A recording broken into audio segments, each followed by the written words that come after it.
Russian bombing of Ukrainian energy infrastructure in recent months has left more than 10 million Ukrainians without electricity. Many had no heating or water as winter set in. This energy facility in central Ukraine has been hit multiple times in recent months. The CEO of Ukraine's energy operator Ukrenergo, Volodymyr Kudrytsky, showed VOA one of the substations that are critical to the Ukrainian power grid. The substation's transformator, essential for bringing energy to millions of Ukrainians, was destroyed during a recent attack. Russians already launched more than 1,000 heavy missiles and kamikaze drones, specifically at Ukrainian electric grid, mostly Ukrenergo objects, like transmission objects, but also power plants. And this makes this campaign against power system the largest in human history.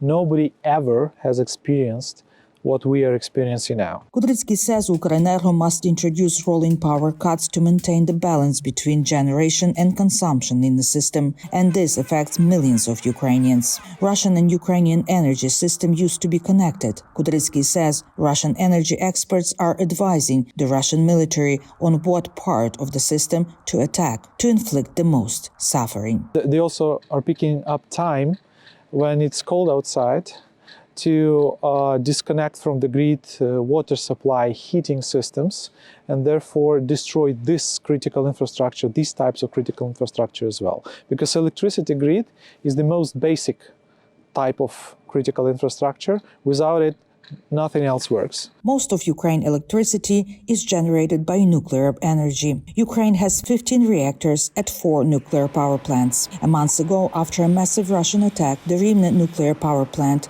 located 60 kilometers from the Belarusian border, was forced to stop operation due to severe damage to the Ukraine energy system. The biggest power station in western Ukraine, Rivne, supplies more than 15,000 gigawatt hours of electricity per year to the national grid. The station's director says they work with the military to protect the facility. However, they need more assistance from the international community. First, we need protection of the critical energy infrastructure. The head engineer of the station adds. Because the missile attack, we need to pay more attention to safety of our station.